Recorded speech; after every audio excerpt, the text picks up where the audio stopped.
Bem-vindos a mais uma edição do Hematodos, onde você aprende tudo sobre a hematologia que você sempre quis saber, mas sempre teve medo de perguntar. Então, aqui a gente vai falar hoje sobre um tema super importante, que eu tenho certeza que vocês já devam ter ouvido falar, que é sobre a terapia celular CAR-T, ou CAR-T, como a gente fala aqui no Brasil. E esse é um tratamento muito importante, é um avanço muito importante no desenvolvimento de terapias avançadas para alguns tipos de tumores hematológicos. E quem vai falar para a gente hoje sobre a terapia CAR-T, nada mais, nada menos do que o professor doutor Fábio Kerbaui, da Tudo BP, a bem, Beneficência Portuguesa de São Paulo. Fábio, obrigado por estar aqui hoje. prazer. E você não podia ter uma melhor pessoa para falar sobre o CAR-T. Eu acho que muitas pessoas já ouviram, leram, Sim, ou tivesse, ou talvez tenha algum conhecido, familiar, onde esse tipo de terapia foi discutido. Mas vamos começar pelo básico, só para a gente colocar todo mundo na mesma página. O que é a terapia CAR-T? bom, obrigado, Fih, pela oportunidade. A gente tem que desmistificar um pouco, né? Porque o sigla em inglês, as pessoas ficam confusas. Eu acho que o principal é começar olhando de cima. Terapia com CAR-T é uma imunoterapia. O que é uma imunoterapia? A gente usa isso há 20 anos. Sim. A gente explora a imunidade do paciente, o sistema de defesa do paciente para lutar contra algum tipo de câncer, algum tipo de célula tumoral. Então a gente tem os anticorpos monoclonais, por exemplo, que a gente usa há muito tempo, e mais recentemente a terapia com célula CAR-T. Ou seja, a gente usa uma célula de defesa do organismo do paciente e ensina ela a brigar contra a neoplasia que ele tem A que eventualmente. célula que você está utilizando para Então, brigar? é o linfócito T, que é um linfócito citotóxico. Então, Tá? tem vários linfócitos. Linfócitos é um subtipo celular. Então, a gente usa esse linfócito T do paciente, ensina ele geneticamente, então, modifica ele em laboratório para brigar com algum tipo de célula. E essa seleção e essa modificação, como é que ela mais ou menos ocorre? Você tira isso do paciente? Isso. Então, exatamente. Então, o primeiro conceito é isso, são células do paciente. Do próprio Do paciente. próprio paciente. Então, isso assusta um pouco. Eu vou usar célula, não é de outra pessoa, é diferente de um transplante, por exemplo. Eu retiro células do próprio paciente, da corrente sanguínea do paciente, por uma aférese, que a gente chama, um procedimento relativamente E aí você simples. passa na máquina, tem lá um monte de Passa na linfócito. máquina uma bolsinha de 100 ml com um monte de Você linfócito. faz o que com essa bolsinha? Manda para o laboratório, que no Brasil a gente não tem em loco, tem só em pesquisa. O que tem definido como produto é externo, né? São produtos comerciais externos. Então essa célula é mandada para o laboratório fora do Brasil, E lá eles fazem o que com ela? culturam essa célula, modificam ela geneticamente, então inserem um gene e faz com que a célula, que já é comprometida a atacar outras células, atacar uma célula específica da doença. Então ela expressa na superfície da célula um receptor e isso é empacotado, congelado, né, criopreservado e volta para o Brasil e infunde no Então paciente. você direciona então o reconhecimento dessa célula para o Isso, tumor. exatamente. E isso geralmente demora quanto Um tempo? mês. Da coleta ou Colheu, infundiu um mês. Em então, média, um mês. em Pode média ser um um mês? pouquinho menos, pode ser um pouquinho mais, dependendo do produto, dependendo da E doença. essa célula, ela pode ser usada para outros pacientes ou só para o paciente? Não, então, isso é importante, é só do paciente. Então aquilo então é só para É só do é paciente. bem direcionado Sim, sim. para aquele Existe, paciente. e tanto que existe um controle absurdamente rigoroso, porque a gente tem que ter certeza que o que saiu do paciente, chegou no laboratório e é do paciente, vai voltar para o mesmo paciente. Então, isso existe uma cadeia de inteligência, vamos dizer assim, para ter certeza que essa célula é do Então, paciente e ela jamais vai ser utilizada para outro é paciente. super personalizado isso. É ultra super personalizado. Tá, então me parece uma coisa bem avançada, Sim. que envolve uma modificação de uma célula humana do próprio paciente que Uhum. depois volta para o paciente. Agora, qual que é o cenário no qual esse tratamento estaria indicado para aqueles que estão nos ouvindo? Então, primeiro, é moderno, é novo, mas não é tão novo, né? Os Estados Unidos já tem mais de 5 anos, no Brasil já tem 2 aprovado, e basicamente são 3 doenças. São os linfomas difusos de grandes células, recidivados e refratários, a gente pode explicar exatamente qual é Uhum. a subindicação, os linfomas foliculares, também recidivados e refratários, E as leucemias linfocíticas agudas, B, em criança, quer dizer, até 18 anos de idade 25, no Brasil. acho. Acho que é 25. 18. 25. Certeza? Acho que sim. E agora? 25. 25, tá bom. Agora, mais recentemente, para mieloma múltiplo. Tá. Então, são as indicações. Mas essa do mieloma, então assim, são diferentes diagnósticos aqui. Então você falou de linfoma primeiro. Então, linfoma, todo paciente, não. Você falou que é registrado e refratário. Que Difuso paciente? de grandes células B. É um subtipo específico de linfoma. Sim, é o linfoma mais comum, é um linfoma agressivo, que tem uma taxa de cura muito alta, mas infelizmente uma minoria acaba ou recidivando, quer dizer, a doença volta, ou ele não responde bem a tratamentos. Então o que a gente fala é uma indicação de terceira linha. O paciente tratou, não respondeu, tratou de novo, não respondeu, carticel. Tá. E agora, mais recentemente, o paciente que é primário refratário. O paciente tratou, não respondeu, ele já tem indicação. Então, aquilo, uma coisa que era terceira linha, hoje já pode ser como segunda linha em pacientes refratários. Ou o paciente que recidiva em menos de um ano. Então, a gente trata, entra em remissão, recai a doença em menos de um ano, ele já tem indicação de carticel, para difuso de grandes células B. E esse é um paciente que já malogrou, então, um tratamento ou dois. Isso, exatamente. Exatamente. Agora, esse CAR-T que é desenvolvido para esse paciente com linfoma não pode ser usado para mieloma, ou vice-versa? Não, porque o receptor, quer dizer, o que a gente busca, né? Receptores no tumor. Então, o tumor expressa na superfície uma partícula e a célula é ensinada a eliminar esse tumor com essa partícula. Então, o mieloma expressa uma partícula, o linfoma expressa outra.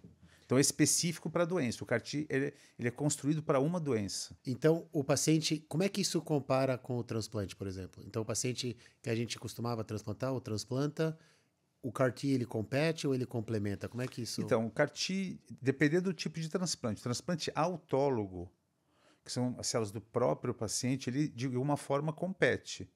Então, hoje, por exemplo, o paciente que antes era refratário, não respondeu bem, a gente faz uma químio e faz transplante autólogo.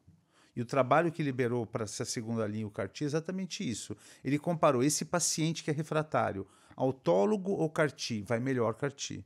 Então, ele compete, é melhor do que autólogo naqueles pacientes que são primariamente refratários. Aquele paciente que já está em terceira linha, provavelmente ele já passou pelo autólogo ou ele não teve oportunidade de ir para o autólogo porque ele nunca respondeu bem. Entendi. E o autólogo não é um cenário bom. O alogênico nesse tipo de doença ele é pouco utilizado.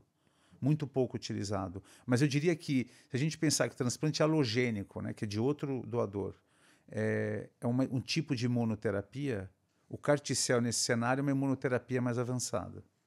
E, então, um paciente que teve linfoma difuso de grandes células B e que respondeu, e depois a doença voltou depois de 2, 3 anos. Esse seria um paciente para o CAR-T? Ou... Esse, então, se o cara rescaiu depois de 2, 3 anos, em princípio ele vai fazer uma quimioterapia de resgate. Se ele entrar de novo em remissão, ele vai para autólogo, para transplante autólogo. Se ele não responder, ele já falhou 2 terapias, ele passa a ser elegível a CAR-T. Entendi. Isso é que você falou do primário refratário, aquele paciente não respondeu O inicialmente? paciente que nunca respondeu, ele vai para CAR-T. Já tem indicação. Já tem indicação. Porque aqui, mais quimioterapia aqui, provavelmente não... então, o estudo mostrou isso, né? Você tentar fazer autólogo num paciente que não responde... E para outros tipos de linfoma, como folicular, por exemplo? O folicular assim, é um pouco diferente, mas é também a partir de segunda linha. Mas é um linfoma indolente, a gente sabe disso. Que ele cresce lentamente. Você trata, o paciente fica bem 5 anos, daí você trata de novo, o paciente fica bem mais tanto tempo, depois da segunda linha ele está indicado. Então, é um tempo maior, é um tipo de paciente diferente, o tipo de linfoma é diferente, mas é acima de segunda linha. E tem outros tipos de linfoma que é ser tratado? Células do manto, mas ainda não aprovados no Brasil, também depois de segunda linha, terceira linha, que também é o linfoma mais indolente, embora possa ter uma vertente mais agressiva, mas ainda não está aprovado no Brasil. A gente espera que seja logo aprovado. Então, seria folicular, difuso e manto, são os linfomas. E para mieloma, como é que está essa história da indicação? Mieloma, então, a gente tem alguns produtos fora do Brasil. No Brasil, temos só um produto aprovado e também é pacientes refratários e recidivados. Então, nunca em primeira linha para mieloma. E o estudo inicial... Ele foi indicado para pacientes que eram refratários a vários tipos de tratamento, né? Então, lenalidomida, anti-CD38, Anticorpo, imunomoduladores, inibidor de proteação. inibidores de Então proteasoma. são 3 classes, né? Então o paciente tem que ser exposto a 3 classes para poder ter indicação. Ou seja, pacientes depois de segunda ou terceira linha expostos a 3 classes de tratamento. E que foram resistentes. Refratários. E é exatamente a mesma coisa, só que o construto é diferente, porque a partícula em volta do mieloma é diferente da partícula em volta Entendi. Aí a manufatura é diferente. A manufatura é diferente. Então você não vai direcionar contra o linfoma, você vai direcionar contra Isso. o mieloma. Compra E a mesma coisa, do mieloma você manda para fora? Mesma coisa. Colhe, manda para fora, só que do mieloma demora mais um pouco. Mais de 30 dias. Não é que demora 6 meses, mas demora um pouco mais. O que, acho que no fim é muito mais o médico o que fazer com o paciente durante esperando a célula.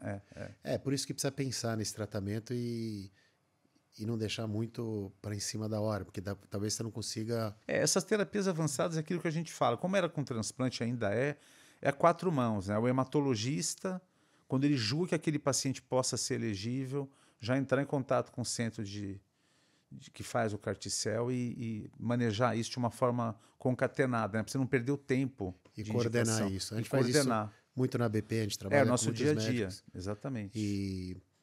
Porque muito do tratamento é feito localmente, né? Antes do paciente vir para o...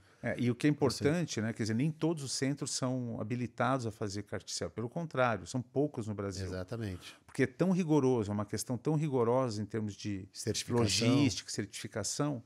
Então a gente acaba tendo pacientes do Brasil todo e acaba lidando com médicos das mais variadas. Sim, no Brasil inteiro. Só para lembrar que na BP a gente tem a certificação para todos os CAR-Ts. Pensando na parte prática, né, do paciente que está sendo tratado, todo paciente, se ele é refratário, se ele preenche esses critérios que você explicou, todo paciente poderia ser elegível para o CAR-T? Sim, então, a pergunta inversa é quem não é elegível. Quem não é elegível, seria o inverso. Então, a pergunta é quem tem indicação pela doença não seria elegível. É aquele paciente que está muito doente. A gente tem scores para isso, a gente tem fórmulas para dizer, olha, esse paciente clinicamente não vai tolerar, não tem indicação. É raro, mas pode acontecer. Ou o paciente tem uma disfunção de algum órgão tão importante que não permite nem eu conseguir realizar a infusão do CAR-T.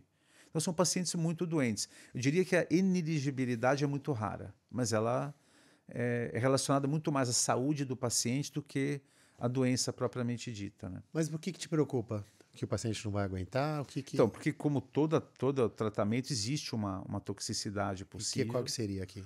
Então, são 2 principais inicialmente. Né? Então, quando você infunde essas células do paciente, mas modificadas, elas reconhecem a doença, ficam oriçadas, saem matando a doença e proliferam no organismo. Então tem um boom de linfócitos no organismo do paciente e isso cria uma inflamação. Então essa inflamação, que tem todo um critério para diagnosticar e tratar, pode ser maléfico para o paciente se a gente não primeiro fazer diagnóstico precoce, tratar precocemente. E se o paciente não tiver uma reserva, uma condição, isso pode ser muito ruim para o paciente. Mas essa inflamação é causada pelo quê? Pela proliferação dos linfócitos. Esses linfócitos que você manufaturou? Isso. É uma proliferação exacerbada, quer dizer, uma resposta imunológica exacerbada. O principal, febre. E tudo bem, grande maioria dos pacientes, 80%, 90% dos pacientes vão ter alguma febre, e a gente fala que está tendo grau 1 e tudo bem. E daí, eventualmente, ele pode ter comprometimento de outros órgãos, então dificuldade para respirar, ter que usar oxigênio, cair a pressão. Então ele pode progredir nessa resposta inflamatória. E a gente tem tratamentos para bloquear isso. O paciente está inflamado, então. Inflamado. E aí, isso aí você vai monitorando. Monitora e trata. Tem critérios para tratamento. O que mudou muito no CAR-T, inicialmente, não era muito permitido tratar isso, porque imaginava que o tratamento ia eliminar os linfócitos CAR-T. Hoje a gente sabe que não. Então a gente tem todo um protocolo na enfermaria, onde esse paciente é seguido a cada 4 horas, com todos os sinais. A hora que o paciente faz essa reação, a gente bloqueia essa reação, ou com corticoide ou com outros remédios, eventualmente. E funciona? Funciona na grande maioria das vezes do paciente. Então é seguro. Você falou que eram 2. Essa é uma delas, essa inflamação. A outra é, entre aspas, uma inflamação no cérebro. É uma inflamação no cérebro também por essas células e que causa uma neuropatia. O paciente pode ter Uma inflamação cerebral mesmo, e inicialmente o paciente nem percebe. Ele muda a escrita, tem todo também um protocolo, tem um score que a gente faz a cada 4, 6 horas, sequencialmente. Toda a equipe é treinada para isso e a gente consegue detectar rapidamente que ele está tendo essa inflamação cerebral e também a gente consegue bloquear rapidamente. Isso pode acontecer. É importante dizer que isso é esperado e a mortalidade disso, quer dizer, a chance do paciente complicar gravemente é muito baixa, muito, muito baixa. Por isso tem que ter uma equipe treinada, com todo o setor adequado, e por isso que se o paciente estiver muito doente, ele pode não tolerar esse tipo de reação inicial. Então, quando você está avaliando o paciente, você está pensando na capacidade do paciente tolerar essas complicações. Exatamente. E você falou que tinha um antídoto, entre aspas, né, para a inflamação, para a Sim. Esse neurológico também tem? Também tem. A gente usa... Corticóide acaba sendo a base de tudo, né?